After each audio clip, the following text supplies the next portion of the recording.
ಮಹಾಭಾರತದ ರಹಸ್ಯಗಳು. ಈ ಕಾರ್ಯಕ್ರಮದ ಪ್ರಾಯೋಜಕರು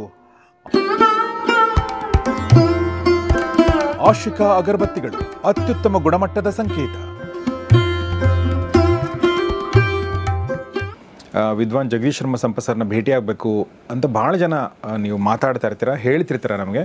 ಹೀಗಾಗಿ ಅವ್ರನ್ನ ಭೇಟಿಯಾಗೋಕ್ಕೆ ಅವಕಾಶ ಇದೆ. ಈಗ ಮಾರ್ಚ್ 9ನೇ ತಾರೀಕು ವಾಡಿಯಾ ರಸ್ತೆಯಲ್ಲಿರುವಂಥ the institute of world culture ಈ ಒಂದು ಸಭಾಂಗಣದಲ್ಲಿ ಬೆಳಗ್ಗೆ 10 ಗಂಟೆಗೆ ಕೊನೆ ಉಸಿರು ಇರೋವರೆಗೂ ಇಷ್ಟು ರಾಜ್ಯ ನನಗೆ ಬೇಕು ಅನ್ನುವ ಅವನು ಬಹಳ ಪುಟ್ಟವನಿದ್ದಾಗ ಹುಟ್ಟಿದ ಆಸೆಯನ್ನು ಬಿಡಲೇ ಇಲ್ವಲ್ಲ ಅವನು ಅಂತ, ಬಿಡಲೇ ಇಲ್ವಲ್ಲ ಅಂತ. ಧೃತರಾಷ್ಟ್ರನ 100 ಜನ ಮಕ್ಕಳು ಭೀಮನ ಕಣ್ಣಿಗೆ ಸಿಕ್ಕರು ಅಂದರೆ ಸತ್ರು ಅಂತಲೇ ಲೆಕ್ಕ ಅಂತ ಹೇಳಿರ್ತಾನಲ್ಲ, ಅದೇ ಆಗ್ಬಿಡುತ್ತೆ. ಅವನು ಅವ್ರ ಜೊತೆಗೆ ಬಹಳ ಯುದ್ಧ ಮಾಡಲ್ಲ, ಇವರೆಲ್ಲರ ಜೊತೆಗೆ ಅಂದರೆ ಬಹಳ ಹೊತ್ತು ಯುದ್ಧ ಮಾಡಲ್ಲ, ಬರ್ತಾ ಇದ್ದ ಹಾಗೆ ಕೊಂದು ತೆಗಿತಾನೆ ಅನ್ನೋ ಥರ ಆಗುತ್ತೆ. ಒಂದ್ಸಲ ದುಃಖಿ ಆಗ್ತಾನೆ ಕರ್ಣ, ಒಂದ್ಸಲ ಸಿಟ್ಟು ಮಾಡ್ಕೋತಾನೆ. ಒಂಥರ ಈ ಭೀಮ ಏನು ಮಾಡಿಬಿಡ್ತಾನೆ ಈ ಯುದ್ಧದಲ್ಲಿ ಕರ್ಣನ ಜೊತೆಗೆ ಅಂದರೆ ಬಿಟ್ಟು ಹೋಗೋಕ್ಕೂ ಆಗಲ್ಲ, ಇರೋಕ್ಕೂ ಆಗಲ್ಲ ಅನ್ನೋ ಪರಿಸ್ಥಿತಿ ನಿರ್ಮಾಣ ಮಾಡಿಬಿಡ್ತಾನೆ. ದುರ್ಯೋಧನನ ಪಕ್ಷದವರೇ ಭೀಮನನ್ನು ಮೆಚ್ಚಿಬಿಡ್ತಾರೆ. ಅಂದರೆ ಮೆಚ್ಚದೇ ಇರೋದಕ್ಕಾಗೋದೇ ಇಲ್ಲ ಅವನನ್ನು ಅಂತ. ರಣರಂಗವನ್ನು ಕ್ಷಣವೂ ಅಧ್ಯಯನ ಮಾಡ್ತಾ ಎಲ್ಲಿಗೇನು ಮಾಡಬೇಕು ಅನ್ನೋಷ್ಟು ಅವನು ಕೊಟ್ಟಷ್ಟನ್ನು ಪ್ರಾಯಶಃ ಪಾಂಡವರ ಪಕ್ಷದಲ್ಲಿ ಯಾರೂ ಮಾಡಲೇ ಇಲ್ಲ.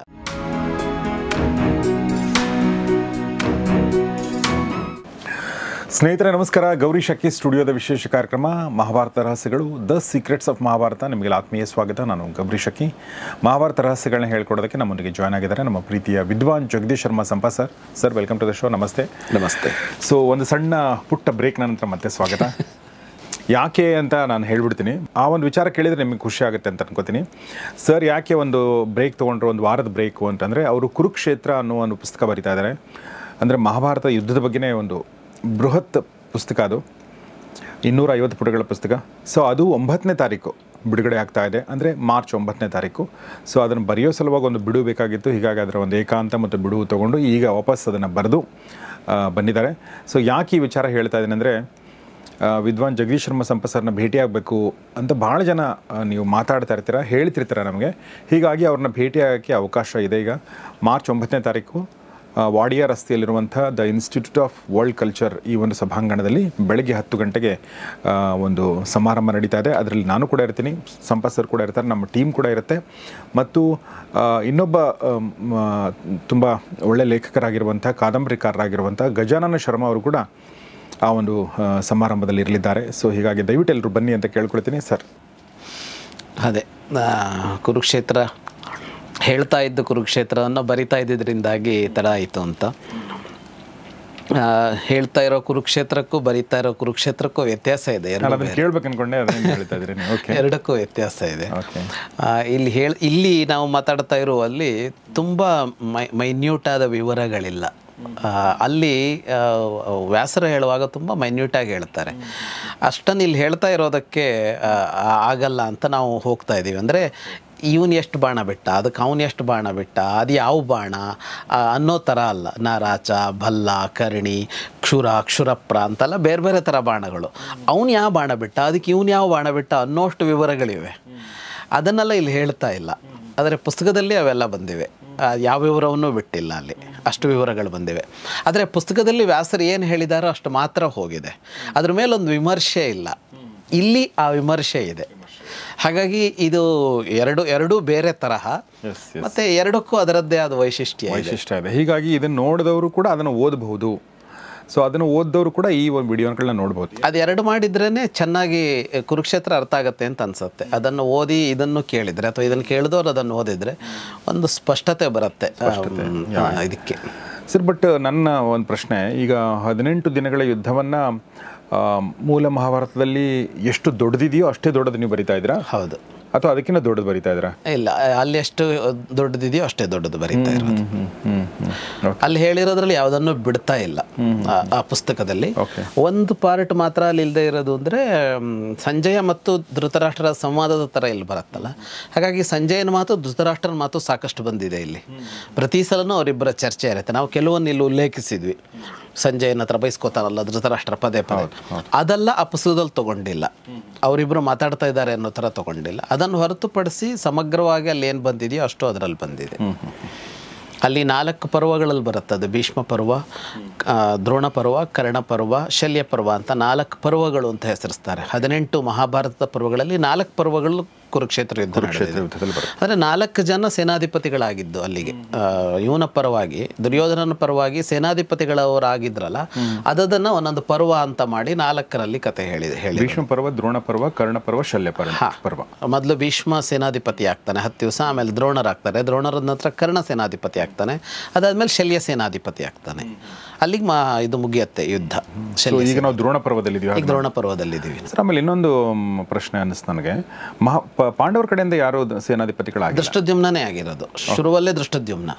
ಅವನು ಯುದ್ಧ ಮುಗಿದ ಮೇಲೂ ಬದುಕಿರ್ತಾನೆ, 18 ದಿನ ಆದ್ಮೇಲೂ ಬದುಕಿರ್ತಾನೆ. ವ್ಯಾಸರು ಮಹಾಭಾರತದಲ್ಲಿ ಹೆಸರು ಕೊಟ್ಟಿರೋದು ಇವ್ರದ್ದು ಅವ್ರದ್ದು ಕೊಟ್ಟಿಲ್ಲ. ಅವ್ರದ್ದು ಕೊಟ್ಟಿಲ್ಲ ಅಂದ್ರೆ ಅದು ಏಕಪಕ್ಷೀಯ ಕಥೆ ಅಲ್ಲ ಅನ್ನೋದನ್ನು ಇದೆಲ್ಲವೂ ಹೇಳುತ್ತೆ ಅಂತ. ಈಗ ಪಾಂಡವರ ಕಥೆ ಹೇಳೋದಕ್ಕೆ ಹೊರಟ್ರೆ ಪಾಂಡವರ ಕಡೆಯ ಏನೋ ಒಂದನ್ನು ಗುರುತಿಸಬೇಕಾಗಿತ್ತು. ಸೇನಾಧಿಪತಿಗಳ ಆಧಾರದ ಮೇಲೆ ಕುರುಕ್ಷೇತ್ರ ಯುದ್ಧ ವಿಭಾಗ ಮಾಡಿ ತೋರಿಸ್ಬೇಕು ಅಂತೇನಿಲ್ವಲ್ಲ ನಮಗೆ. ಅವ್ರು ಇನ್ನೇನೋ ಒಂದನ್ನು ಹೇಳ್ಬೋದಾಗಿತ್ತು. ಅದನ್ನ 5 ದಿವಸ ಮತ್ತು 5 ದಿವಸ ಏನೋ ಒಂದು ಥರದಲ್ಲಿ ಹೇಳ್ಬೋದಾಗಿತ್ತು. ಹಾಗೆ ಹೇಳಿಲ್ಲ ಅವರು. ಹಾಗಾಗಿ ಅವರು ಹೊರಗೆ ನಿಂತು ಹೇಳ್ತಾ ಹೋಗ್ತಾ ಇದ್ದಾರೆ ಅನ್ನೋದಕ್ಕೆ ಇದು ಒಂದು ಸಾಕ್ಷಿ, ಇದೊಂದು ನಿದರ್ಶನ. ಎಸ್. ಸೊ 14ನೇ ದಿನದ ಯುದ್ಧದಲ್ಲಿದ್ದೀವಿ. ಸುಮಾರು ಜನ ನಮಗೆ ಫೋನ್ ಮಾಡಿ ಕೂಡ ಕೇಳಿದರು, ನೀವೇನು ಇವನಿಗೊಂದು ಗತಿ ಕಾಣಿಸ್ತೀರ ಇಲ್ವಾ ಜಯದ್ರಥನಿಗೆ ಅಂತ. ಜಯದ್ರಥನ ಬಗ್ಗೆ ನಮಗೇನು ಸಾಫ್ಟ್ ಕಾರ್ನರ್ ಇಲ್ಲ, ಆದರೆ 14ನೇ ದಿನದ ಯುದ್ಧವೇ ಅಷ್ಟು ದೊಡ್ಡದಾಗಿರೋದ್ರಿಂದ, ಅಷ್ಟು ವಿವರಗಳಿಂದ ಕೂಡಿರೋದ್ರಿಂದ, ಅಷ್ಟು ತಿರುವುಗಳಿರೋದ್ರಿಂದ, ಈ ಒಂದು ಆ ತಿರುವುಗಳನ್ನೆಲ್ಲ ದಾಟಿ ನಾವು ಹೋಗಬೇಕಾಗಿರೋದ್ರಿಂದ, ಯಾಕೆಂದರೆ ನಾವು ಫಾಸ್ಟಾಗಿ ಹೋಗ್ಬಿಟ್ರೆ ಕೆಲವರಿಗೆ ಅದು ಕೂಡ ಬೇಜಾರಾಗುತ್ತೆ, ನೀವು ವಿವರ ಹೇಳ್ತಾ ಇಲ್ಲ ಅಂತೇಳಿ. ಆಮೇಲೆ ನಾವು ಒಂದು ಕ್ರಮದಲ್ಲಿ ವಿವರ ಹೇಳ್ತಾ ಇದ್ದೀವಲ್ಲ, ಇಲ್ಲಿ ಸ್ಕಿಪ್ ಮಾಡಿದರೆ ನಾವು ಅದನ್ನು, ಈಗ ನಾವು ಮಾಡ್ತಾ ಇರೋ ಕೆಲಸಕ್ಕೆ ಅನ್ಯಾಯ ಮಾಡಿದಾಗಾಯ್ತು. ಅದಷ್ಟನ್ನು ಸ್ಕಿಪ್ ಮಾಡಬಾರದಲ್ಲ. ನಾವು ಮೊದಲನೇ ದಿವಸದಿಂದ ಒಂದು ತರಹದಲ್ಲಿ ಹೋಗ್ತಾ ಇದ್ದೀವಲ್ಲ, ಇಷ್ಟು ಅಂಶಗಳನ್ನು ಹೇಳಲೇಬೇಕು ಅಂತ. ಪ್ರಮುಖವಾದ ಯಾವ ಅಂಶವನ್ನು ಬಿಡ್ತಾ ಇಲ್ವಲ್ಲ. ಹಾಗೆ ಬಿಟ್ಟರೆ 14 ದಿವಸ ಸಾಕಷ್ಟು ವಿಷಯ ಬಿಟ್ಟು ಹೋಗ್ಬಿಡುತ್ತೆ. ನೇರ ನಾವು ಜಯದ್ರಥನ ಬಳಿಗೆ ಹೋದ. ಎಸ್. ಜಯದ್ರಥನ ಅಂತ್ಯ ಅನ್ನೋದು ಒಂದು ತುಂಬ ಮಹತ್ವದ ಘಟ್ಟ. ಬಟ್ ಅದಕ್ಕಿಂತ ಮುಂಚೆ ಸಾಕಷ್ಟು ವಿಚಾರಗಳು ಈ ಒಂದು ದಿನದಲ್ಲಿವೆ. ಹೀಗಾಗಿ ಅವುಗಳನ್ನ ಬಿಡೋಕ್ಕಾಗಲ್ಲ. ಹೀಗೆ ಸ್ವಲ್ಪ ದೀರ್ಘ ಅಂತ ನಿಮ್ಗೆ ಅನಿಸಿರ್ಬೋದು. ಸೊ ಈಗ ನಾವು ಮತ್ತೆ ವಾಪಸ್ ಯುದ್ಧಕ್ಕೆ ಹೋಗೋದಾದರೆ, ಕಳೆದ ಸಂಚಿಕೆಯಲ್ಲಿ ಭೀಮನನ್ನು ಯುಧಿಷ್ಠಿರ ಕಳಿಸಿದ್ದಾನೆ ಅರ್ಜುನನ ಹತ್ರ ಹೋಗಿ ಸಹಾಯ ಮಾಡು ಅಥವಾ ಅಲ್ಲಿ ಹೋಗು ನೀನು ಅಂತ. ಸೊ ಆತ ಬಂದು ಈಗ ಕರ್ಣನ ಜೊತೆ ಯುದ್ಧ ಮಾಡಿರೋದನ್ನ ಕಳೆದ ಸಂಚಿಕೆಯಲ್ಲಿ ನೋಡಿದ್ವಿ. ಮತ್ತು ಕರ್ಣನನ್ನು ಆತ ಸಗಟಾಗಿ ಸೋಲಿಸಿದ, ಒಂದು ರೀತಿಯಿಂದ ಆತ ಓಡ್ ಹೋಗೋ ಥರ ಮಾಡ್ದ ಅನ್ನೋದನ್ನು ಕೂಡ ನಾವು ಕಳೆದ ಸಂಚಿಕೆಯಲ್ಲಿ ನೋಡಿದ್ವಿ. ಕರ್ಣ ಮತ್ತೊಂದು ಸಲ ಸೋತ ಅನ್ನೋ ಹಂತ ಬಂದಾಗ ದುರ್ಯೋಧನನ ಮಾತಿನಂತೆ ಅವನ ಸಹೋದರರು ಮತ್ತೆ ಮುನ್ನುಗ್ಗುತ್ತಾರೆ. ಚಿತ್ರ, ಉಪಚಿತ್ರ, ಚಿತ್ರಾಕ್ಷ, ಚಾರುಚಿತ್ರ, ಚಿತ್ರಾಯುಧ, ಚಿತ್ರವರ್ಮ ಅಂತ ಇಷ್ಟು ಜನ ಚಿತ್ರ ಅಂತ. ಚಿತ್ರ ಅನ್ನೋದಕ್ಕೆ ಸಂಸ್ಕೃತದಲ್ಲಿ ಈಗ ನಾವೇನು ಚಿತ್ರ ಅಂತ ಹೇಳ್ತೀವೋ ಆ ಅರ್ಥವೂ ಇದೆ. ಚಿತ್ರ ಅನ್ನೋದಕ್ಕೆ ಅದ್ಭುತ ಅನ್ನುವ ಅರ್ಥವೂ ಇದೆ ಸಂಸ್ಕೃತದಲ್ಲಿ. ಚಿತ್ರಂ ಅಂದರೆ ಅದ್ಭುತವಾದದ್ದು ಅಂತ. ಹಾಗಾಗಿ ಇಲ್ಲಿ ಚಿತ್ರ ಅಂತ ಅವರಿಗೆಲ್ಲ ಹೆಸರಿಡುವಾಗ ಅದ್ಭುತವಾದ ಕೆಲಸ ಮಾಡೋರು ಅನ್ನೋ ತರಹದಲ್ಲಿ ಹೇಳಿದ್ದಾರೆ. ಎಷ್ಟು ಜನ ಬಂದರು, ಇವರನ್ನು ಚಿತ್ರಯೋಧಿಗಳು ಅಂತ ಕರೆದಿದ್ದಾರೆ. ಚಿತ್ರಯೋಧಿಗಳು ಅಂದರೆ ಅದ್ಭುತವಾಗಿ ಯುದ್ಧ ಮಾಡುವವರು. ಈಗ ಧೃತರಾಷ್ಟ್ರನ ಉಳಿದ ಮಕ್ಕಳು ಅದ್ಭುತವಾದ ಯೋಧರೇ. ಈ ದೊಡ್ಡ ಇದರಲ್ಲಿ ಅವರು ಕಾಣಿಸ್ಕೊಳ್ಳಿಲ್ಲ ಅನ್ನೋದು ಬಿಟ್ಟರೆ ಅವರುಗಳು ಬರ್ತಾರೆ. ಆದರೆ ಅವರು ಬರ್ತಾ ಇದ್ದ ಹಾಗೆ ಮುಗಿದೋಗುತ್ತೆ ಯುದ್ಧ ಅವ್ರ ಜೊತೆಗಿಂದು. ಭೀಮನ ಮೇಲೆ ಮುನ್ನುಗ್ಗಿ ಬರ್ತಾರಲ್ಲ, ಅವರ ಕುದುರೆಗಳನ್ನು ಕೊಲ್ತಾನೆ, ಅವರೆಲ್ಲರ ಸಾರಥಿಗಳನ್ನು ಕೊಲ್ತಾನೆ, ಅವರ ಧ್ವಜಗಳನ್ನು ಕತ್ತರಿಸ್ತಾನೆ ಮತ್ತು ಅವರನ್ನು ಕೊಂದುಬಿಡ್ತಾನೆ ಭೀಮ. ಅದನ್ನ ದ್ರೋಣರು ಒಂದು ಸಲ ಹೇಳಿರ್ತಾರೆ, ಅವನ ಎದುರಿಗೆ ಕಾಣಿಸ್ಕೋಬೇಡಿ ಅನ್ನೋ ಥರದ್ದೊಂದು ಮಾತು ಹೇಳಿರ್ತಾರೆ. ಹಿಂದೆ ನಾವು ಅದನ್ನು ಪ್ರಸ್ತಾಪ ಮಾಡ್ಕೊಂಡ್ವಿ. ಅವನ ಕಣ್ಣಿಗೆ ಬಿದ್ದರೆ ಸಾಯ್ತೀರಿ ಅಂತ. ಧೃತರಾಷ್ಟ್ರನ 100 ಜನ ಮಕ್ಕಳು ಭೀಮನ ಕಣ್ಣಿಗೆ ಸಿಕ್ಕರು ಅಂದರೆ ಸತ್ರು ಅಂತಲೇ ಲೆಕ್ಕ ಅಂತ ಹೇಳಿರ್ತಾನಲ್ಲ, ಅದೇ ಆಗ್ಬಿಡುತ್ತೆ. ಅವನು ಅವ್ರ ಜೊತೆಗೆ ಬಹಳ ಯುದ್ಧ ಮಾಡಲ್ಲ, ಇವರೆಲ್ಲರ ಜೊತೆಗೆ ಅಂದರೆ ಬಹಳ ಹೊತ್ತು ಯುದ್ಧ ಮಾಡಲ್ಲ, ಬರ್ತಾ ಇದ್ದ ಹಾಗೆ ಕೊಂದು ತೆಗಿತಾನೆ ಅನ್ನೋ ಥರ ಆಗುತ್ತೆ. ಅವರೆಲ್ಲ ಸತ್ತಿದ್ದು ನೋಡಿ ಕರ್ಣನಿಗೆ ಕಣ್ಣೀರು ಬರುತ್ತೆ. ಅಶ್ರುಪೂರ್ಣ ಮುಖ ಕರ್ಣ ಕಶ್ಮಲಂ ಸಮಪದ್ಯತ ಅಂತ ಒಂದು ರೀತಿ ಅವನಿಗೆ ತುಂಬ ಹಿಂಜರಿಕೆ ಅನಿಸುತ್ತೆ ಮಾನಸಿಕವಾಗಿ. ಹಿಂಜರಿಕೆ ಯಾಕೆ ಅಂದರೆ ಈ ತನ್ನ ರಕ್ಷಣೆಗೆ ಅಂತ ಬಂದು ಸಾಯ್ತಾ ಇದ್ದಾರಲ್ಲ ಅಂತ, ಅವನು ಕಷ್ಟಕ್ಕೆ ಸಿಲುಕಿಕೊಂಡ ಅನ್ನೋ ಕಾರಣಕ್ಕಾಗಿ ಮುನ್ನುಗ್ಗಿ ಸತ್ರಲ್ಲ ಅಂತ ಕರ್ಣನಿಗೆ ಕಣ್ಣೀರು ಬರುತ್ತೆ. ಅವನು ಅಷ್ಟೊತ್ತಿಗೆ ರಥ ಇರಲ್ವಲ್ಲ, ವಿರಥನಾಗಿರ್ತಾನಲ್ಲ, ಇನ್ನೊಂದು ರಥವನ್ನು ಏರ್ಕೊಂಡು ಅವನು ಬರ್ತಾನೆ. ವಿಧಿವತ್ ಕಲ್ಪಿತಂ ಪುನಃ ಅಂತಂದರೆ ನಾವು ಹಲವು ಸಲ ನೋಡಿದ್ವಿ, ನಾವೊಂದುಕೊಂಡಂತೆ ಅಲ್ಲ ಅಲ್ಲಿ ಯುದ್ಧ ಇರ್ತಾ ಇದ್ದಿದ್ದು, ಅದಕ್ಕೆ ಗ್ಯಾಪ್ ಇರ್ತಾ ಇತ್ತಿತ್ತು, ವಿರಾಮ ತಗೊಳ್ತಾ ಇದ್ರು. ಆಮೇಲೆ ಇನ್ನೊಂದು ಅವರಿಗೇನೋ ಆಯಿತು ಅಂದರೆ ಒಂದು ಸಿದ್ಧ ಮಾಡ್ಕೊಂಡು ಮತ್ತೆ ಬರ್ತಾ ಇದ್ರು, ಆ ಥರದ್ದು ಇರ್ತಾ ಇತ್ತು. ಸಿದ್ಧ ಮಾಡ್ಕೊಳ್ಳೋಕೆ ಅವಕಾಶ ಕೊಡ್ತಾ ಇದ್ರು, ಅವನು ಮುಟ್ತಾ ಇರಲಿಲ್ಲ. ಮತ್ತೆ ಈಗ ಅದಕ್ಕೆ ಇವ್ರು ಹೇಳ್ತಾರೆ ವಿಧಿವತ್ ಕಲ್ಪಿತಂ ಪುನಃ ಅಂತಂದರೆ ವಿಧಿ ಅಂದರೆ ಕ್ರಮವತ್ತಾಗಿ ಸಿದ್ಧಪಡಿಸಿದ ಮತ್ತೊಂದು ರಥ ಅಂತ. ಈ ಕ್ರಮವತ್ತಾಗಿ ಸಿದ್ಧಪಡಿಸಿದ ಅಂದರೆ ಏನೋ ರಥ ಸಿದ್ಧವಾಗಿರುತ್ತೆ ಅಲ್ಲಿ, ಆದರೆ ಬರೀ ರಥ ಇರಲ್ಲ, ರಥದಲ್ಲಿ ಇವರು ನೂರಾರು ಆಯುಧ ತುಂಬಿಕೊಂಡಿರ್ತಾರೆ. ಹಿಂಭಾಗದಲ್ಲಿ ನಮ್ಮ ರಥದ ಚಿತ್ರವೇ ಸರಿಯಾಗಿಲ್ಲ, ನಾವೀಗ ಏನು ರಥದ ಚಿತ್ರ ನೋಡ್ತೀವಿ ಅದು ಒಂದು ಇಷ್ಟು ಸಣ್ಣ ರಥ ಕಾಣಿಸುತ್ತಲ್ಲ, ಹಂಗಿಲ್ಲ, ಟಾಂಗಾ ಥರನೇ ಆಗ್ಬಿಟ್ಟಿದೆ. ಟಾಂಗಾಕ್ಕೊಂದು ಹೊಳಪು ಕೊಟ್ಟಿದ್ದೀವಿ ಅಷ್ಟೇ. ಅಲ್ಲಿ ಆಯುಧಗಳ ಒಂದು ಕಿರು ಭಂಡಾರ ಆಗಿರ್ತಾ ಇತ್ತಲ್ಲಿ. ಅದು ಬರೀ ಬಾಣಗಳು ಬಿಲ್ಲು ಮಾತ್ರ ಅಲ್ಲ, ಅಲ್ಲಿ ಪರಿಗ, ಗದೆ, ಶಕ್ತಿ ಎಲ್ಲ ಇರ್ತೈತಿ. ಗದೆ ಪರಿಗ ಎಲ್ಲ ದೊಡ್ಡದು ಅವ ಒಂದೊಂದು ಅಲ್ಲ, ಎಷ್ಟೆಷ್ಟೋ ಇರ್ತಾ ಇದ್ವು. ಅಂದರೆ ರಥದ ಒಳಗಡೆನೇ ಒಂದು ಕಡೆ ಸಾರಥಿಯ ಜಾಗ, ರಥಿ ನಿಂತ್ಕೊಂಡು ಯುದ್ಧ ಮಾಡುವ ಜಾಗ, ರಥಿಗೆ ಕುತ್ಕೊಳ್ಳೋದಕ್ಕೊಂದು ಜಾಗ, ಅದರ ಹಿಂಭಾಗದಲ್ಲಿ ಒಂದೊಂದು ಮಿನಿ ಆಯುಧಾಗಾರ, ಈ ತರಹದಲ್ಲಿ ರಥ ಇರ್ತಾ ಇತ್ತು. ಅಂದರೆ ಸೈನ್ಯ ವಾಹನಗಳು ಇವತ್ತು ನಾವು ದೊಡ್ಡದು ನೋಡ್ತೀವಲ್ಲ, ಈಗ ಸೈನ್ಯ ವಾಹನಗಳು ಇವತ್ತು ನೋಡ್ತಾ ಇರೋದು. ಈಗ ಇತಿಹಾಸದ ಕಾಲ ಅಂದರೆ ಅವ್ನು ಕುದುರೆ ಮೇಲೆ ಬರ್ತಿದ್ದ, ಆನೆ ಮೇಲೆ ಬರ್ತಿದ್ದ, ಅಷ್ಟೇ ನೋಡ್ತಾ ಇದ್ದೀವಿ ನಾವು ನಡುವಿನ ಇತಿಹಾಸ ಕಾಲದಲ್ಲಿ. ಆವಾಗ ಅವನ ಹತ್ರ ಆಯುಧಗಳೇನು ತುಂಬಿಕೊಂಡಿಲ್ಲ, ಕೈಲಿದ್ದ ಆಯುಧ ಬಿಟ್ಟರೆ ಬೇರೆ ಏನಿರಲ್ಲ ಅವನ ಹತ್ರ, ಒಂದೋ ಎರಡೋ ಏನೋ ಇದ್ದಿರಬಹುದು. ಆದರೆ ಇವತ್ತಿನ ನಮ್ಮ ಸೈನ್ಯ ವಾಹನಗಳನ್ನು ನೋಡಿದಾಗ ಎಷ್ಟು ದೊಡ್ಡಕ್ಕಿರುತ್ತೆ ಅದು, ಅದರ ಇದರಲ್ಲಿ ಎಷ್ಟಿರುತ್ತೆ. ಆಮೇಲೆ ಈ ಸಾರಥಿ ಅಂತ ಅದರ ಡ್ರೈವಿಂಗ್ ಸೀಟಲ್ಲಿ ಒಬ್ಬ ಕೂತಿರ್ತಾನೆ, ಅವನು ಕಾಣಿಸೋದೇ ಇಲ್ಲ ಅನ್ನೋ ಥರ ಇರುತ್ತೆ. ತುಂಬ ವೆರೈಟಿಯಾಗಿ ಬಂದಿದೆಯಲ್ಲ, ರಥ ಆ ತರಹದ್ದಲ್ಲೇ ಇತ್ತು ಅನ್ನೋದು ಗೊತ್ತಾಗತ್ತೆ ಇವರ ರಥಗಳು. ಹಾಗಾಗಿ ಅದನ್ನು ಅವನಿಗೆ ಹೇಗೆ ಬೇಕೋ ಹಾಗೆ ಸಿದ್ಧಪಡಿಸ್ಕೊಂಡು ಬಂದ ಅಂತ. ವಿಧಿವತ್ ಕಲ್ಪಿತಂ ಅನ್ನುವಾಗ ಇವನ ರಥವೇ ಆಗಿರೋದಿಲ್ಲ, ಇವನ ರಥ ಆದರೆ ಇವನಿಗೆ ಬೇಕಾದಾಗಿರುತ್ತೆ. ಆದರೆ ಇಲ್ಲಿ ಮುರಿದೋದಾಗ ಇನ್ನೊಂದು ರಥ ಬರುತ್ತೆ, ಇವನದ್ದೇ ರಥ ಆಗಿರುತ್ತೆ. ಅದು ಇವನದ್ದಂದರೆ ಬೇರೆ ರಥ ಆಗಿರಬೇಕು ಅಂತೇನಿಲ್ಲ, ಇವನದ್ದೊಂದು ವ್ಯವಸ್ಥೆ ಇರುತ್ತಲ್ಲ, ಅದೇ ರಥ ಬಂದಿರಬಹುದು, ಅಥವಾ ಬೇರೆ ರಥವು ತಕ್ಷಣಕ್ಕೆ ಇವನ ರಥ ಬರದೇ ಇದ್ದರೆ ಇನ್ನೊಂದು ರಥವನ್ನು ವ್ಯವಸ್ಥೆ ಮಾಡಿರ್ತಾರೆ ಅಲ್ಲಿ. ಅದನ್ನು ಏರ್ಕೊಂಡು ಮತ್ತೆ ಬರ್ತಾನೆ. ಮತ್ತೆ ಅವರಿಬ್ಬರ ನಡುವೆ ಇನ್ನೊಂದು ಬಾಣಗಳ ಸಮರ ಆರಂಭ ಆಗುತ್ತೆ ಭೀಮಕರ್ಣರ ನಡುವೆ. ಇಬ್ಬರು ರಕ್ತಸಿಕ್ತರಾಗಿಬಿಡ್ತಾರೆ. ಹೆಂಗೆ ಕಾಣಿಸ್ತಾ ಇದ್ರು ಅಂದರೆ ಇಬ್ಬರು ಕೆಂಪಾಗ್ಬಿಟ್ಟಿದ್ರು ರಕ್ತದಿಂದ. ಅದು ರಕ್ತಚಂದನ ದಿಗ್ಧಾಂಗವು ಅಂತ ಹೇಳ್ತಾರೆ. ಈ ಯುದ್ಧವನ್ನು ವ್ಯಾಸರು ಭಾಳ ವರ್ಣಿಸ್ತಾರೆ. ಅದು ಯುದ್ಧವನ್ನು ಹೀಗೆಲ್ಲ ವರ್ಣಿಸ್ಬೋದಾ ಅಂತ ಅನ್ಸತ್ತೆ ನಮಗೆ, ಆದರೆ ಅವರು ವರ್ಣಿಸ್ತಾರೆ ಯುದ್ಧವನ್ನು. ಅವರು ಅದು ಎಷ್ಟು ಹೊರಗೆ ನಿಂತು ನೋಡ್ತಾರೆ ಅದನ್ನ ಅಂದರೆ, ಅಲ್ಲಿ ಯುದ್ಧ ನಡೀತಾ ಇದೆ ಅನ್ನೋದು ಒಂದು, ಆದರೆ ಯುದ್ಧ ಅನ್ನೋದೊಂದು ಕಾವ್ಯವಾಗಿ ಕೊಡುವಾಗ ಅದು ರಸ ಇರಲೇಬೇಕು, ಅದರಲ್ಲಿ ರಸವತ್ತಾಗಿ ಕೊಡಬೇಕು. ಅದನ್ನು ರಸವತ್ತಾಗಿ ಕೊಡಬೇಕು ಅಂತಂದಾಗ ಅದನ್ನು ವರ್ಣಿಸಬೇಕು ಅಂತ. ಹೆಂಗೆ ಆಯಿತು ಗೊತ್ತಾ ಯುದ್ಧ ಅಂತ ನಾವು ಅದಕ್ಕೊಂದು ಟೋನ್ ಕೊಡ್ತೀವಲ್ಲ, ಅದನ್ನು ಅಳ್ತಾ ಹೇಳಲ್ಲ. ಎಂಥ ಯುದ್ಧ ಗೊತ್ತಾ ಅನ್ನುವಾಗ ನಾವು ಅದಕ್ಕೆ ಅದ್ಭುತ ರಸವಂತಂದು ತುಂಬ್ತೀವಿ ಅದರಲ್ಲಿ, ಅಥವಾ ವೀರರಸವಂತಂದು ತುಂಬ್ತೀವಿ, ಅಯ್ಯೋ ಅಂತ ಅನ್ನಲ್ಲ ಯುದ್ಧ ಹೇಳುವಾಗ. ಹಾಗಾಗಿ ವ್ಯಾಸರು ಅದನ್ನು ಕೊಡ್ತಾರೆ. ಕೊಡುವಾಗ ಹೇಳ್ತಾರೆ ರಕ್ತಚಂದನ ದಿಗ್ಧಾಂಗವು ಅಂತ. ಮೊದಲು ಈ ನಾವಿವಾಗ ಪರ್ಫ್ಯೂಮ್ಗಳನ್ನು ಬಳಸ್ಕೊಳ್ತೀವಲ್ಲ, ಆಗ ಗಂಧ ಹಚ್ಕೊಳ್ತಾ ಇದ್ರು ಅವರು. ಅದರಲ್ಲಿ ರಕ್ತಚಂದನ ಅಂತ ಒಂದು ಗಂಧದಲ್ಲಿ, ಕೆಂಪು ಶ್ರೀಗಂಧ ಒಂದಿದೆ, ಕೆಂಪು ಗಂಧ ಒಂದಿದೆಯಲ್ಲ, ಅದು ಕೆಂಪಾಗೇ ಇರುತ್ತೆ. ಅದನ್ನು ಮೈಗೆಲ್ಲ ಹಚ್ಕೊಂಡಾಗ ಕಾಣಿಸಿದ್ರು ಅವರು ಅಂತ. ಅಂದರೆ ರಕ್ತಸಿಕ್ತವಾದ ಅವರ ಇದನ್ನು, ಅದು ನೋವು, ಕಷ್ಟ, ಉರಿ ಅಂತ ನೋಡದೆ ಹಾಗೆ ಕಾಣಿಸಿದರು ಅಂತ. ಅದರಲ್ಲೂ ಒಂದು ಅದನ್ನು ಹೇಳುವಲ್ಲಿ ಏನಿದೆ ಅಂತ ಅಂದರೆ, ಅವರ ಭಾವಗಳಲ್ಲಿ ಅದಕ್ಕಿಂತ ಭಿನ್ನತೆ ಇರಲಿಲ್ಲ ಅಂತ. ಅಂದರೆ ಮೈಗೆಲ್ಲ ಚುಚ್ಚಿ ರಕ್ತ ಬಂದಿದೆ, ಅದೇನು ಸುಮ್ಮನೆ ರಕ್ತ ಬಂದಿಲ್ಲ, ಅದು ಚುಚ್ಚಿ ರಕ್ತ ಬಂದಾಗಲೂ ಅವರಿಗೇನು ಅದು ಕಾಡ್ತಾ ಇಲ್ಲ. ಅವರು ಭಾಳ ಆರಾಮಾಗಿದ್ದಾರೆ, ಏನೋ ವೀರಭೂಷಣ ಇದು ಅನ್ನೋ ಥರದಲ್ಲಿದ್ದಾರೆ ಅವರು. ವೀರರ ಮೈ ಹೀಗೆ ಇರಬೇಕು ಅನ್ನೋ ತರಹದಲ್ಲಿ ಅವರಿದ್ದಾರೆ ಅಂತ. ಅವರು ಇಬ್ಬರ ರಥಗಳು ಬಹಳ ಅದ್ಭುತವಾಗಿ ಕೆಲಸ ಮಾಡಿದ್ವು ಅಂತ ಹೇಳ್ತಾರೆ. ತೌ ರಥಾಭ್ಯಾಂ ಮಹಾರಾಜ ಮಂಡಲಾವರ್ತನಾದಿಶು ಅಂತ. ಮಂಡಲಾವರ್ತ ಅಂತಲ್ಲ, ರಥದ ನಡೆಯಲ್ಲಿದೆ. ಹಿಂದೆ ಅಲ್ಪ ಸ್ವಲ್ಪ ಬಂತು ನಾವು ಮಾತಾಡುವಾಗ. ಅಂದರೆ ವೃತ್ತಾಕಾರವಾಗಿ ಸುತ್ತುತ್ತೆ, ರಥ ಹಿಂದೆ ಹೋಗುತ್ತೆ, ರಥ ಮುಂದೆ ಬರುತ್ತೆ, ಎಡಕ್ಕೆ ಬರುತ್ತೆ, ಬಲಕ್ಕೆ ಬರುತ್ತೆ. ಅಂದರೆ ಅವರ ಆಯುಧಗಳಿಂದ ತಪ್ಪಿಸ್ಕೊಳ್ಳೋದಕ್ಕೆ ಅಥವಾ ಅವರನ್ನು ಇಲ್ಲಿಂದ ದಾಳಿ ಮಾಡಬೇಕು ಅಂತ ಅಂದಾಗ ಒಮ್ಮೆ ಹಿಂದೆ ಹೋಗಿ ಮುಂದೆ ನುಗ್ಗೋದು ಅಥವಾ ಮುಂದೆ ನುಗ್ಗು ಬಿಡೋದು, ಇಂಥ ಹಲವು ತಂತ್ರಗಳನ್ನು ರಥಗಳಲ್ಲಿ ಉಪಯೋಗಿಸ್ತಾರೆ ಸರಿಯಾದ ಸಾರಥಿ ಕೂತ್ಕೊಂಡಾಗ. ಸಾಧಾರಣ ಸಾರಥಿಯೂ ಅಷ್ಟು ಮಾಡ್ತಾನೆ, ಸರಿಯಾದ ಸಾರಥಿ ಕೂತ್ಕೊಂಡಾಗ ಇದನ್ನು ಅದ್ಭುತವಾಗಿ ಮಾಡ್ತಾನೆ. ಹಾಗಾಗಿ ಅವರ ರಥಗಳ ಹಾಗೆ ಕೆಲಸ ಮಾಡಿದ್ವು ಅಲ್ಲಿ ಅಂತ. ಅವನು ಭೀಮ ಬಾಣ ಬಿಟ್ಟು ಕರ್ಣನ ಮೇಲೆ ಇದನ್ನು ಮಾಡ್ತಾನೆ, ಮುಸುಕಿ ಬಿಡ್ತಾನೆ, ಅಂದರೆ ಬಾಣಗಳ ಮಳೆ ಸುರಿದಂತೆ ಅಂತ. ಅದನ್ನು ಹೇಳುವಾಗ ಅವರು ವರ್ಣಿಸ್ತಾರೆ. ಈ ವರ್ಣನೆಗಳನ್ನೆಲ್ಲ ಹೇಳ್ಕೊಂಡು ಹೋಗಿಲ್ಲ, ಆದರೆ ಹೆಂಗಿರುತ್ತೆ ಅನ್ನೋ ಉದಾಹರಣೆಗೆ ಹೇಳ್ತೀನಿ. ಭೀಮ ಮೇಘೋ ಮಹಾರಾಜ ಕರ್ಣ ಪರ್ವತ ಮಭ್ಯಯಾತ್ ಅಂತ. ಭೀಮ ಅನ್ನುವ ಮೋಡ ಕರ್ಣ ಅನ್ನುವ ಪರ್ವತದ ಮೇಲೆ ಸುರಿತು ಅಂತ ವ್ಯಾಸರ ವರ್ಣನೆಗಳು. ಈ ತರಹ ಅವರು ಅದನ್ನು ಎಂಜಾಯ್ ಮಾಡ್ತಾ ನಮಗೆ ಓದುವಾಗಲೂ ಎಂಜಾಯ್ಮೆಂಟ್ ಬರೋ ಥರನೇ ಹೇಳ್ಕೊಂಡು ಹೋಗ್ತಾರೆ. ಭೀಮನ ಈ ಅವನು ಈಗ ಆಕ್ರಮಣ ಮಾಡ್ತಾನೆ ಕರ್ಣನ ಮೇಲೆ ಬಹಳ ಜೋರಾಗಿ. ಅದು ಇವರು ಅಚ್ಚರಿ ಪಟ್ಕೊಂಡು ನೋಡ್ತಾ ನಿಂತ್ಕೊಂಡ್ಬಿಡ್ತಾರೆ ಧೃತರಾಷ್ಟ್ರನ ಮಕ್ಕಳು.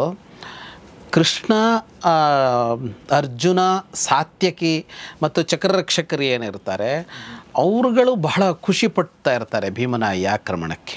ಭೀಮನ ಈ ಆಕ್ರಮಣ ಮತ್ತು ಅವನು ಆಗ ಅಲ್ಲಿ ಸಿಂಹ ಗರ್ಜನೆ ಮಾಡೋದು, ಇದು ಕರ್ಣನಿಗೆ ಸಹನೆ ಆಗಲ್ಲ. ಅವನು ಅಷ್ಟೇ ಜೋರಾಗಿ ಆಕ್ರಮಣ ಮಾಡ್ತಾನೆ ಅವನ ಮೇಲೆ. ಒಂದ್ಸಲ ದುಃಖಿ ಆಗ್ತಾನೆ ಕರ್ಣ, ಒಂದ್ಸಲ ಸಿಟ್ಟು ಮಾಡ್ಕೋತಾನೆ. ಒಂಥರ ಈ ಭೀಮ ಏನು ಮಾಡಿಬಿಡ್ತಾನೆ ಈ ಯುದ್ಧದಲ್ಲಿ ಕರ್ಣನ ಜೊತೆಗೆ ಅಂದರೆ, ಬಿಟ್ಟು ಹೋಗೋಕ್ಕೂ ಆಗಲ್ಲ, ಇರೋಕ್ಕೂ ಆಗಲ್ಲ ಅನ್ನೋ ಪರಿಸ್ಥಿತಿ ನಿರ್ಮಾಣ ಮಾಡಿಬಿಡ್ತಾನೆ. ಏನು ಮಾಡೋಕ್ಕಾಗಲ್ಲ ಅವನನ್ನು, ಭೀಮನ್ನ. ಹಾಗಂತ ಇವನು ಪೂರ್ಣ ಕರ್ಣ ಸೋತು ಸುಣ್ಣವಾಗೋದನ್ನ ಅಂದರೆ ಇವನು ಸೋತು ಸುಣ್ಣವಾಗಿಲ್ಲ, ಆದರೆ ಇಲ್ಲಿಂದ ಎದ್ದು ಬಿದ್ದು ಓಡೋಗಬೇಕು ಅನ್ನೋ ಥರ ಆಗಿಲ್ಲ. ಅವನು ಏನು ಮಾಡ್ತಾನೆ ಅಂದರೆ ಕುದುರೆ ಕೊಲ್ತಾನೆ, ಸಾರಥಿ ಕೊಲ್ತಾನೆ, ರಥ ಇಲ್ದಿದ್ದಾಗ ಮಾಡ್ತಾನೆ, ಬಾಣ ಮುರಿತಾನೆ. ಆಗೇನಂದರೆ ಇದಿಷ್ಟನ್ನು ಮತ್ತೆ ತೊಗೊಳಕ್ಕೆ ಬರುತ್ತೆ. ಅಂದರೆ ಅವನಿಗೆ ಯುದ್ಧ ಬಿಟ್ಟೋಗೋ ಪರಿಸ್ಥಿತಿ ನಿರ್ಮಾಣ ಆಗಿಲ್ಲ, ಯುದ್ಧ ಬಿಟ್ಟೋಗೋಕ್ಕೆ ಬರಲ್ಲ. ನಿಂತು ಯುದ್ಧ ಮಾಡಿದರೆ ಅವನು ಮುಗಿಸೋದೇ ಇಲ್ಲ, ಇಷ್ಟೇ ಆಗ್ತಾ ಇದೆ ಅದು. ಹಾಗಾಗಿ ಅವನಿಗೆ ಒಂದು ಸಲ ನಿಟ್ಟುಸಿರು ಬಿಡ್ತಾನೆ, ಸಿಟ್ಟು ಬರುತ್ತೆ, ಒಂದು ಸಲ ದುಃಖ ಆಗುತ್ತೆ, ಎಲ್ಲ ಆಗುತ್ತೆ ಅವನಿಗೆ.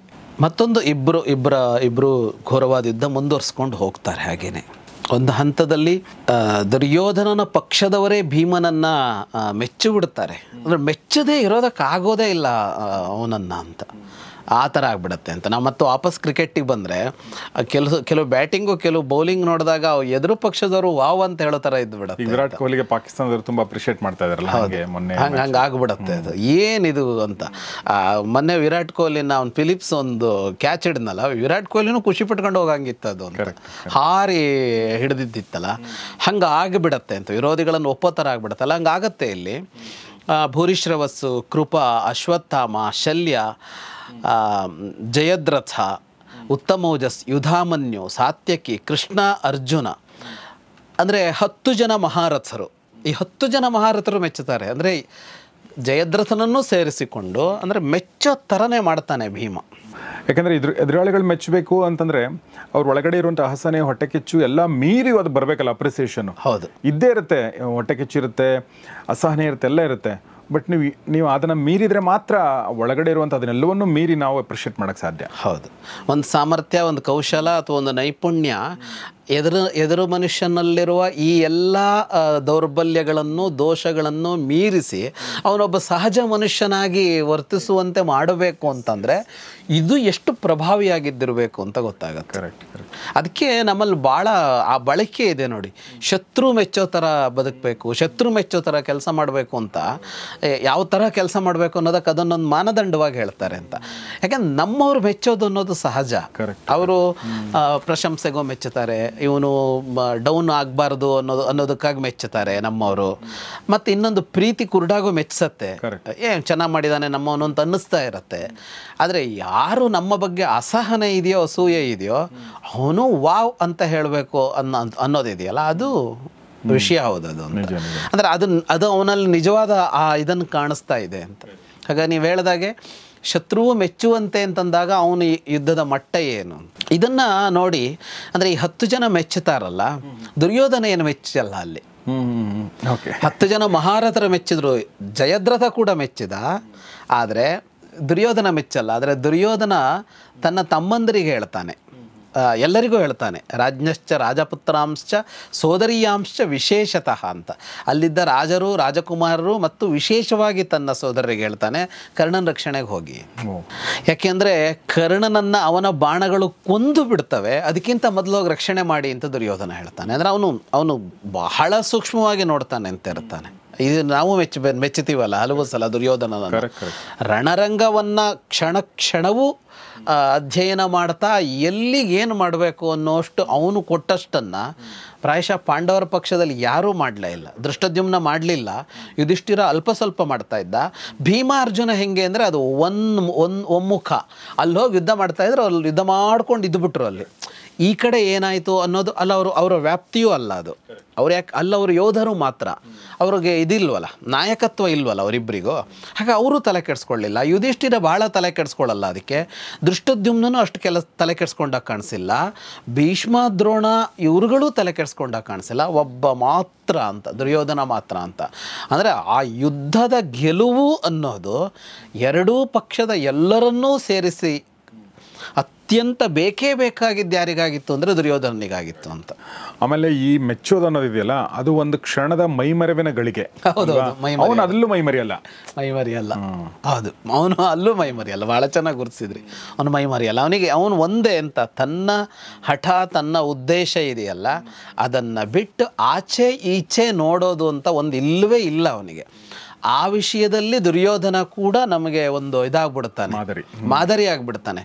ಅಂದರೆ ಕೊನೆ ಉಸಿರು ಇರೋವರೆಗೂ ಇಷ್ಟು ರಾಜ್ಯ ನನಗೆ ಬೇಕು ಅನ್ನುವ ಅವನು ಬಹಳ ಬಹಳ ಪುಟ್ಟವನಿದ್ದಾಗ ಹುಟ್ಟಿದ ಆಸೆಯನ್ನು ಬಿಡಲೇ ಇಲ್ವಲ್ಲ ಅವನು ಅಂತ, ಬಿಡಲೇ ಇಲ್ವಲ್ಲ ಅಂತ.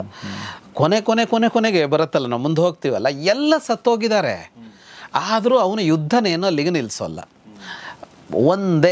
ಒಂದೇ ಅಂಶದ ಪ್ರೋಗ್ರಾಮ್ ಇಡೀ ಬದುಕಿಗೆ, ಏನಂದರೆ ಇಷ್ಟು ಕುರುಜಾಂಗಲವನ್ನು ನಾನೊಬ್ಬನೇ ಆಳಬೇಕು ಅಂತದು. ಬುದ್ಧಿ ತಿಳಿಯೋಕ್ಕಿಂತ ಮೊದಲು ಹುಟ್ಟಿದ ಕನಸದು. ನಮ್ಮ ಕನಸು ಎಷ್ಟು ಬದಲಾಗ್ತಾ ಹೋಗುತ್ತೆ ಬದುಕಲ್ಲಿ, ಪ್ರಬುದ್ಧತೆಯಿಂದಲೂ ಬದಲಾಗಬೇಕು, ಆಗಲೇಬಾರದು ಅಂತಲ್ಲ. ಚಿಕ್ಕವರಿದ್ದಾಗ ಲಾರಿ ಡ್ರೈವರ್ ನೋಡಿದಾಗ ಲಾರಿ ಡ್ರೈವರ್ ಆಗಬೇಕು ಅಂತೆಲ್ಲ ಅನಿಸಿರುತ್ತೆ ನಮಗೆ.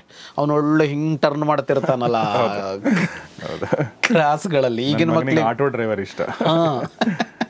ಆಟೋದಲ್ಲಿ ಹೋಗೋದು ಇಷ್ಟ, ಯಾಕಂದ್ರೆ ಅವನಿಗೆ ಗಾಳಿ ಬರ್ತಿತ್ತು. ಅಂದ್ರೆ ಕಾರಲ್ಲಿ ಕೂತ್ಕೊಂಡ್ರೆಲ್ಲ ಕ್ಲೋಸ್ ಮಾಡ್ತೀವಿ, ಅದು ಹಂಗಲ್ಲ, ಅದೊಂಥರ ಓಪನ್, ಅದು ಒಂಥರ. ಅಲ್ಲಿ ಒಂದು ಕಾರು ಬಹಳ ಸೇಫ್ಟಿ ಆಗಿ ಹೋಗ್ತಾ ಇರುತ್ತೆ. ಆಟೋ ಹಂಗಲ್ಲ, ಆ ಕಡೆ ಈ ಕಡೆ ಓಪನ್, ಅದು ಹಿಂಗಿಂಗ್ ಆಗತ್ತೆ. ಈ ಸಾಹಸ ಪ್ರವೃತ್ತಿ ಇಷ್ಟ ಆಗತ್ತೆ ಮಕ್ಕಳಿಗೆ. ನಾವು ದೊಡ್ಡವರಾಗ್ತಾ ಇದ್ದಂತೆ ಈ ಭಯ ಆವರಿಸತ್ತೆ ನಮಗೆ. ಹಾಗಾಗಿ ನಾವೇನು ಮಾಡ್ತೀವಿ ಅಂದರೆ ಎಲ್ಲಿ ಸುರಕ್ಷಿತವೋ ಅಲ್ಲಿ ಮಾತ್ರ ಬದುಕೋಕೆ ಹೊರಡ್ತೀವಿ. ಮಕ್ಕಳು ಹಂಗಿಲ್ಲ, ಅವು ಜಾರ್ತವೆ, ಬೀಳ್ತವೆ, ಓಡ್ತವೆ, ಎಲ್ಲ ಕಡೆಗೆ ಅವರು ಅಷ್ಟು ಸುರಕ್ಷೆ ಗಮನಿಸೋಲ್ಲ. ಕರೆಕ್ಟ್. ಹಾಗಾಗಿ ಈ ಥರ ಕನಸೆಲ್ಲ ಇರುತ್ತೆ. ಹಾಗಾಗಿ ಬಾಲ್ಯದ ಕನಸನ್ನೆಲ್ಲ ನನಸು ಮಾಡ್ಕೋಬೇಕು ಅಂತ ಹೋಗಬಾರ್ದು. ಇವನು ಹಂಗಲ್ಲ ಅಂತ ಕನಸು ದೊಡ್ಡದೇ, ಒಂದು ಸಣ್ಣ ಕನಸೇನು ಕಂಡಿಲ್ಲ ಇವನು ಲಾರಿ ಡ್ರೈವರ್ ಆಗಬೇಕು, ಆಟೋ ಡ್ರೈವರ್ ಆಗಬೇಕು ಅಂತ ಅನಿಸಿಲ್ಲ. ಅದೆಲ್ಲ ಸಣ್ಣದು ಅಂತ ಹೇಳ್ತಾ ಇಲ್ಲ, ಆ ವೃತ್ತಿ ಅಂತ. ಆದರೆ ಸಿಕ್ಕಾಪಟ್ಟೆ ಅವನನ್ನು ಮೀರಿದ ಕನಸು ಕಂಡ ಅಂತ.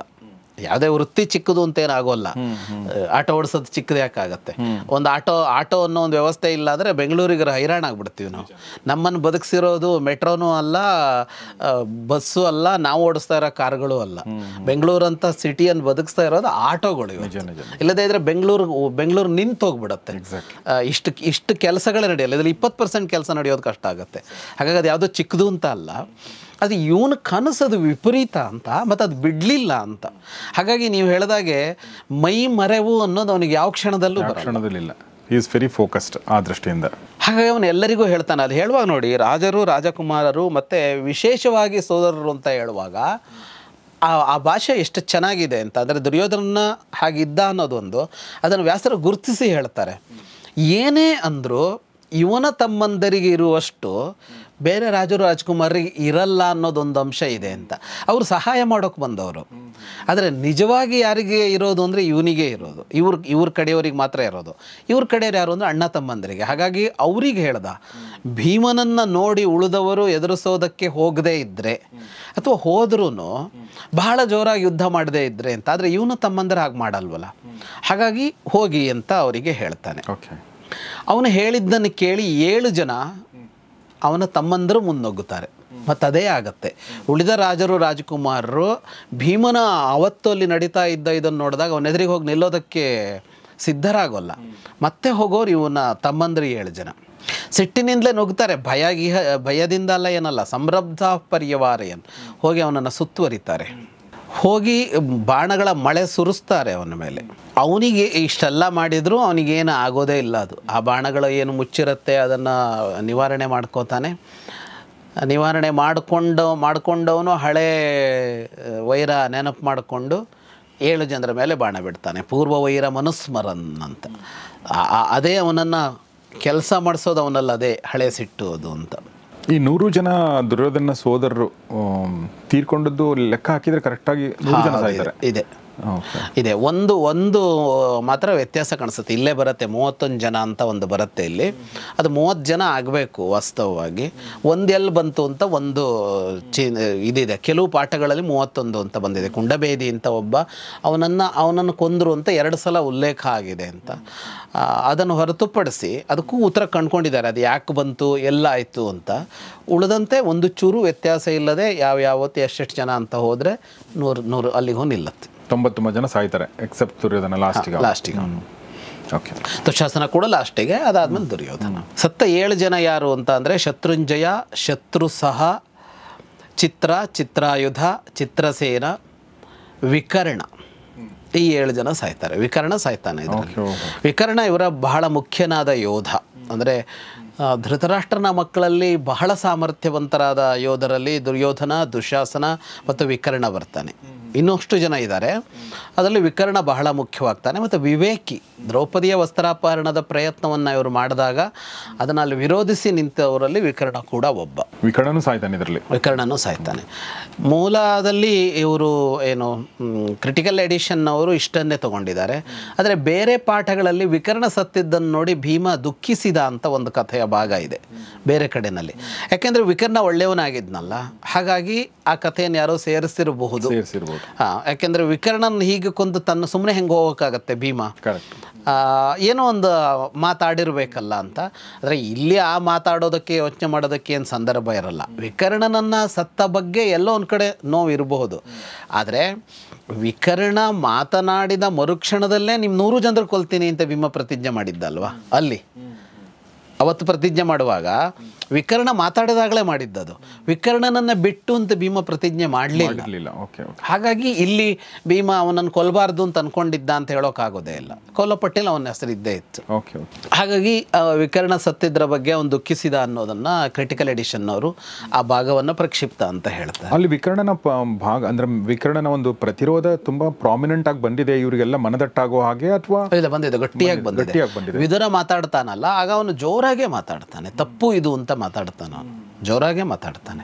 ಯಾರಿಗೂ ಅದನ್ನ ಕೇಳಲ್ಲ, ಅಂದರೆ ಅದಕ್ಕೊಂದು ಬೆಲೆನೇ ಕೊಡಲ್ಲ ಅವರು. ಇವರು ಇದರಲ್ಲಿ ಇರ್ತಾರೆ, ಅವರು ಅದನ್ನು ನೆಗ್ಲೆಕ್ಟ್ ಮಾಡಿಬಿಡ್ತಾರೆ ಅಷ್ಟೇ. ಸುಮ್ಮನೆ ಒಬ್ಬ ಮಾತಾಡಿದ್ದಾನೆ ಅನ್ನೋ ಥರ ಅವರು ಮುಂದುವರ್ಸ್ಕೊಂಡು ಹೋಗ್ತಾರೆ. ಮತ್ತು ಇವ್ರಿಗಾಗಿರೋ ನೋವಿಗೆ ಅವರ ಪಾಳಯದಲ್ಲಿ ಯಾರೋ ಪ್ರತಿರೋಧ ವ್ಯಕ್ತಪಡಿಸೋದು ಏನು ಹೌದು, ಮಾತಿನ ಪ್ರತಿರೋಧ ಅನ್ನೋದಲ್ಲಿ ಏನೂ ಮಾಡ್ತಾ ಇಲ್ಲ.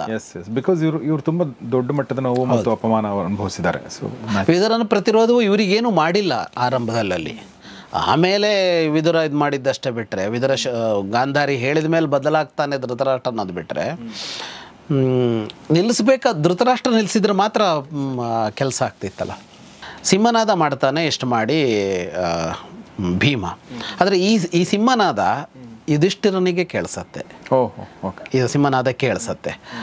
ಅವನಿಗೆ ಗೊತ್ತಾಗತ್ತೆ ಇದು ಇವರು ಗೆಲ್ತಾ ಇದ್ದಾರೆ ಅಂತ ಗೊತ್ತಾಗತ್ತೆ. ಯಾಕೆಂದರೆ ಇವರನ್ನು ಕಳಿಸಿದ್ದು ಏನಾಗಿದೆ ಅಂತ ನೋಡೋದಕ್ಕಲ್ವ, ರಕ್ಷಣೆಗೆ ಅಂತಲ್ವ ಯುಧಿಷ್ಠಿರ. ಆದರೂ ಅವನಿಗೆ ಇಲ್ಲಿಯ ಸುದ್ದಿ ಬರ್ತಾ ಇಲ್ಲ. ಸುದ್ದಿ ಕಳಿಸಿ ತರಿಸ್ಕೊಳ್ಳೋ ವ್ಯವಸ್ಥೆ ಅವತ್ತಿಲ್ಲ ಅವತ್ತಿನ ಯುದ್ಧದಲ್ಲಿ. ಆದರೆ ಇವನ ಸಿಂಹನಾದ ಅವನಿಗೆ ಭರವಸೆ ಕೊಡುತ್ತೆ ಇಲ್ಲೇನೋ ಆಗ್ತಾ ಇದೆ ಅಂತ. ಅದನ್ನು ಅವನು ಸ್ವೀಕಾರ ಮಾಡ್ದ ಅಂತ ಹೇಳ್ತಾರೆ. ಭಾಳ ಚೆನ್ನಾಗಿದೆ. ಇವನ ಸಿಂಹನಾದವನ್ನು ಅವನು ಸ್ವೀಕಾರ ಮಾಡ್ದ ಯುಧಿಷ್ಠಿರ ಅಂತ. ಸ್ವೀಕಾರ ಹೆಂಗೆ ಮಾಡ್ದ ಅಂದರೆ ಅವನು ರಣವಾದ್ಯಗಳು ಮೊಳಗುವಂತೆ ಮಾಡ್ದ ಅಂತ. ಹಾಗಾಗಿ ಇವನ ಸಿಂಹನಾದವನ್ನು ಅವನು ಸ್ವೀಕರಿಸಿದ ಅಂತ. ನಾವೀಗ ಗ್ರೀಟ್ ಮಾಡಿದರೆ, ವಿಶ್ ಮಾಡಿದರೆ ವಾಪಸ್ ಗುಡ್ ಮಾರ್ನಿಂಗ್ ಅಂದ, ಗುಡ್ ಮಾರ್ನಿಂಗ್ ಅಂದರೆ ಅದು ನೀವು ಹೇಳಿದ್ದನ್ನು ಸ್ವೀಕಾರ ಮಾಡಿದ್ದೀನಿ ಅಂತ ಅಲ್ವಾ. ಏನೂ ಹೇಳದೆ ಹೋದರೆ ನಮ್ಮ ಮಾತನ್ನು ಎದುರು ಇದ್ದವನು ಸ್ವೀಕಾರ ಮಾಡಲಿಲ್ಲ ಅಂತ ಅರ್ಥ. ಹಾಗಾಗಿ ಮಾತಿಗೆ ಒಂದು ಪ್ರತಿ ಮಾತು ಅನ್ನೋದು ನಿನ್ನನ್ನು ಸ್ವೀಕಾರ ಮಾಡಿದ್ದೀನಿ ಅಂತ ಹೇಳುತ್ತಲ್ಲ, ಅದನ್ನು ಇಲ್ಲಿ ತೋರಿಸ್ತಾರೆ ಭಾಳ ಚೆನ್ನಾಗಿ. ಸಿಂಹನಾದಕ್ಕೂ ಒಂದು ಸ್ವೀಕಾರಾರ್ಹತೆ ಇದೆ, ಅದನ್ನು ವಾದ್ಯಘೋಷದೊಂದಿಗೆ ಸ್ವೀಕಾರ ಮಾಡ್ದ ಅಂತ. ಅದ್ರ ಜೊತೆಗೆ ಅದರಲ್ಲಿ ಇನ್ನೊಂದು ನನಗನ್ಸೋದು ಅಂದರೆ, ಈಗ ಭೀಮನ್ ಕಳಿಸಿರೋದು, ಅದಕ್ಕಿಂತ ಮುಂಚೆ ಸಾತ್ವಿಕನ ಕಳಿಸಿರೋದು ಎಲ್ಲ ಒಂದು ಸಣ್ಣ ಅನುಮಾನಗಳಿಂದ. ಸೊ ಈಗ ಬಹುಶಃ ಅನುಮಾನಗಳು ದೂರ ಆಗಿ ಹೌದು ಇವ್ರು ಗೆಲ್ತಾ ಇದಾರೆ ಅಂತ ಅವನಿಗೆ ಅನಿಸಿ ಯುಧಿಷ್ಠಿರನಿಗೆ ಅವನು ಕೂಡ ಅದನ್ನ ರೆಸಿಪ್ರೊಕೇಟ್ ಮಾಡ್ತಾರೆ. ಅಲ್ಲ, ಸ್ವಲ್ಪ ಅನುಮಾನ ಅಲ್ಲ, ದೊಡ್ಡ ಅನುಮಾನವೇ ಅವನಿಗೆ, ದೊಡ್ಡ ಅನುಮಾನದಲ್ಲೇ ಕಳಿಸಿದ್ದು. ಹಾಗೆ ಈಗ ಅವನಿಗೆ ಒಂದು ಸ್ವಲ್ಪ ಸಮಾಧಾನ ಆಗಿರುತ್ತೆ. ಇದು 14ನೇ ದಿನದ ಯುದ್ಧದ ಮತ್ತೊಂದು ದಿನ ನಮ್ಮ ಎಪಿಸೋಡು. ಜಯದ್ರಥ ಮುಂದೆ ಬರ್ತಾನೆ ಸರ್, ಕಾಣಿಸ್ತಾನ? ಇಲ್ಲ, ಇನ್ನೂ ಇಲ್ಲ. ಓಕೆ, ಮಾಡ್ತಾ ಹೋಗೋಣ. ಬಟ್ ಇವು ಕೂಡ ತುಂಬ ಚೆನ್ನಾಗಿರೋದ್ರಿಂದ ಲೆಟ್ಸಿ. ಆಮೇಲೆ 14ನೇ ದಿನದ ಯುದ್ಧ ಅಂದರೆ ಕೇವಲ ಈ ದಿನ ಬಿಟ್ಟರೆ ಕೇವಲ 4 ದಿನಗಳ ಯುದ್ಧ ಮಾತ್ರ ಉಳ್ಕೊಂಡಿದೆ. ಮತ್ತು ಎಲ್ಲ ಮಹಾನ್ ರಥಿಗಳು, ಅತಿರಥ ಮಹಾರಥರು, ದಿಗ್ಗಜರು ಎಲ್ಲರೂ ಕೂಡ 4 ದಿನಗಳಲ್ಲಿ ಉರುಳೋರಿದ್ದಾರೆ.